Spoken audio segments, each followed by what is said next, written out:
Hi, everyone. This is the second episode of our podcast, and today's topic is veganism. We chose this topic because a lot of you wanted us to discuss it, so we hope you like today's episode. With me today are Ellie, Vicky, and Lara. Marina couldn't be here today, but we did take her interview beforehand. So, would everyone please introduce themselves quickly? We'll start with Vicky. Yes, hello. So I am going to be the nutritionist and I'm going to talk about food choices from the perspective of this science. Okay, Ellie.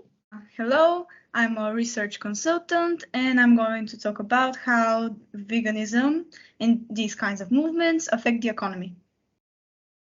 Thank you, Ellie. Then Marina is our environmentalist, and she's going to talk about how our diet affects the environment and how we could help stop climate change by our food choices. And then our special guest today is Lara. Would you please Hi. introduce yourself? Yes. I'm Lara.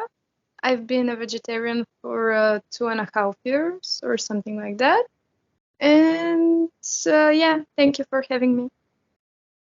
You're very much welcome. We're also glad that you agreed to come to our meeting today. So, we'll start with a few questions. So, Lara, why did you choose to become a vegetarian?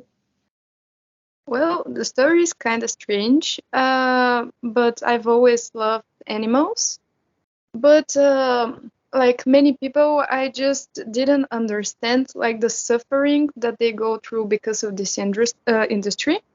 And one day, me and my mother wanted to watch a movie, and we wanted some kind of comedy. And we opened Netflix, and there was a movie that was titled as a comedy, but it turned out it wasn't a comedy, and I found out about a lot of the suffering that the animals go through. So I stopped meat after watching that movie. But after that, it became something more. I started to get to know about the environmental problems and how it affects the climate change and stuff. So yeah, I'm really happy that I turned out that way. Mm. And have you faced any difficulties on your journey being a vegetarian? Well, like I turned vegetarian when I was like 15 or something. And for 15 years, I've eaten meat. So the process of stopping, it was kind of hard because like it was a very consistent ingredient in my menu. But after I got used to not eating meat, it was actually very easy when I went out with friends. There are many restaurants that specialize in vegetarian and vegan food, also in the normal restaurants. There is also something in there's always something in the menu that doesn't include meat, so I don't think I faced any problem. Of course, there Mm. were some doctors that were like, "You're crazy," but I'm feeling extremely well, so I really don't think it was a problem for me. Yeah, that's great to hear. So, thank you very much for sharing your experiences. Do you maybe have any tips for someone who would like to get into vegetarianism? It's just doubtful if they'll be able to sustain this kind of diet. Well, if you don't have some serious medical condition, I think it's great to try. You can always stop if you don't think it's good for you. But like you help the environment, it also is good for your health in some way. I think someone will talk about that later. And yeah, I think everyone should think more about the effects they can do, because a single person isn't a lot, but if many people do that, we can do a really big change. Yeah. Okay. Thank you very much. I think the things you had to say were very interesting to all of us. And now we'll continue with Marina, who is our environmentalist, as I already mentioned. She sadly isn't able to be here today with us, so we've interviewed her on on a few topics beforehand. The first one is on how does our eating habits affect the environment, or how do they impact it? The truth is that what we eat actually matters. The food choices we make every day have a big effect on the environment because food production needs enormous swaths of land and massive amounts of water. It generates greenhouse gas emissions in addition to the usage of land and water, for example from the fossil fuels used to power tractors and harvesters. Furthermore, animal protein sources contribute much more to carbon dioxide gas emissions than non-animal protein sources. Given that the majority of the population eats animal products, it turns out that humans are overburdening the natural carbon cycle and discharging more greenhouse gases into the atmosphere than it can handle, resulting in rising temperatures. According to experts, food production accounts for up to 30% of all greenhouse gases released into the environment each year. That's why those experts have proposed 14 diets as being more environmentally sustainable, including vegan, vegetarian, pescatarian, and replacing red meat with pork and chicken, to name a few. They choose these diets because they use fewer foods that come from high on the food chain, or in other words, arrive on your plate after extensive processing, requiring more energy and releasing more global warming pollution into the air. They replace these foods with more fruits, vegetables, and grains, which are lower on the food chain. This can really help the environment, and this is the reason why a lot of vegetarians and vegans choose this type of diet, along with the desire to stop using animal products as well as from a health point of view. Yeah, so as we've heard, it's actually very important for the environment. What we eat is very important for the environment. And then we've asked Marina what we can do to help and to not affect the environment as much. The good news is that even small changes in what we buy and consume can add up to real environmental benefits, including fewer toxic chemicals and reduced global warming emissions. Eating green may also mean eating fresher, healthier food while saving money at the grocery store and supporting farmers. We have to look for fresh foods with the fewest process steps from farm to plate because freezing, packaging, processing, cooking, and refrigerating food all increase energy use. Another thing to keep an eye on is our weight, because in addition to the water, energy, pesticides, and global warming pollution that went into producing, packaging, and transporting food, nearly all of the waste ends up in landfills where it decomposes and emits even more heat-trapping gas in the form of methane. The thing I can conclude is that being aware of the environmental implications as well as the nutritional value of the foods we eat is a good place to start. As Marina mentioned, we can actually do a lot with our food choices, and a lot of small changes can actually lead to a bigger change. And then at the end, she's actually started to introducing Vicky's topic, which is about the nutritional aspects about these alternative types of diets. Yes, so everything that Marina said is fair, and I think that when we follow healthy guidelines for a balanced diet, we could actually go a long way to improving health and environmental sustainability.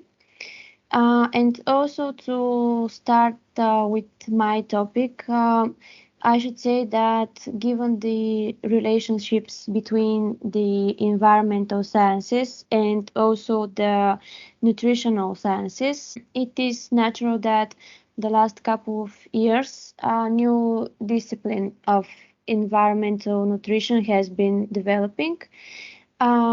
and it seeks to address the sustainability of food systems.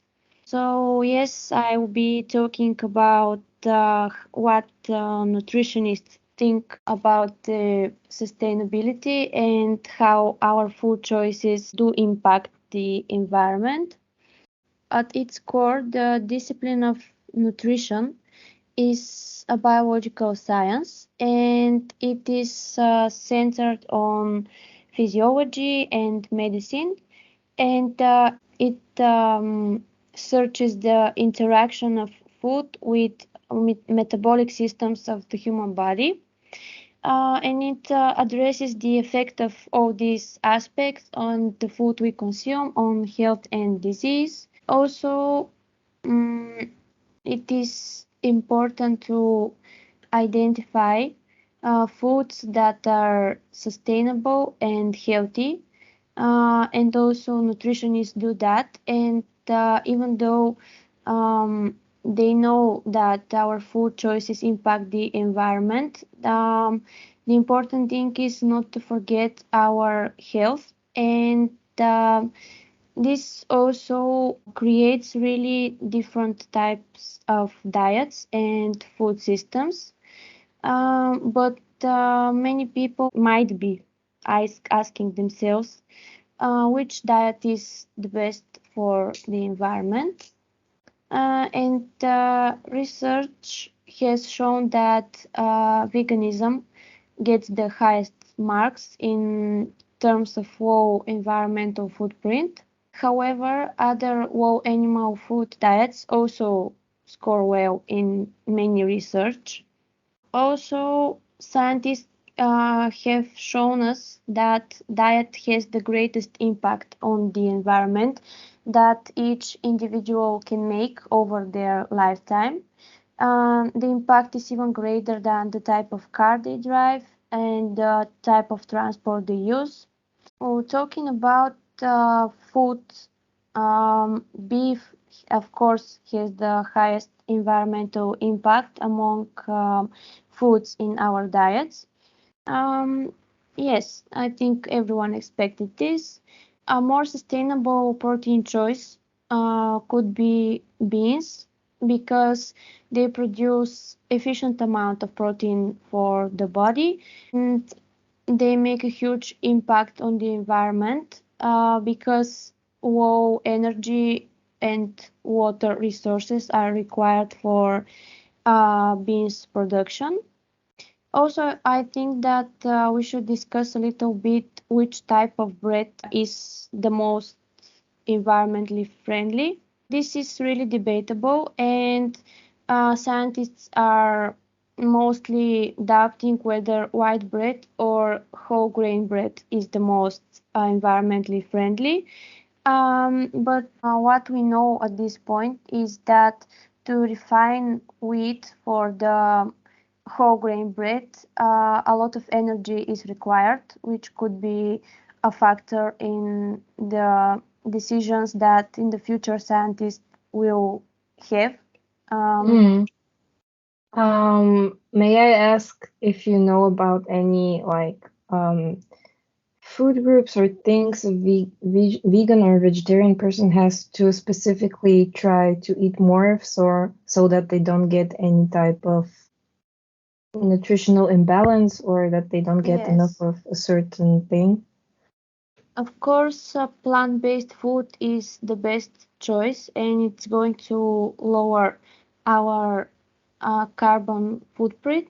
But we should also know that our health should not be something we forget about when we decide that we want to impact the environment better with our food choices. Researchers believe that vegetarians may have very low levels of cholesterol, which is, of course, a good thing. But I should again say that when people decide not to eat specific types of food like animal-based products or meat and other things, it is really important to talk to a doctor or a nutritionist so that this person could choose with what type of food to replace the ones that he or she decides not to consume.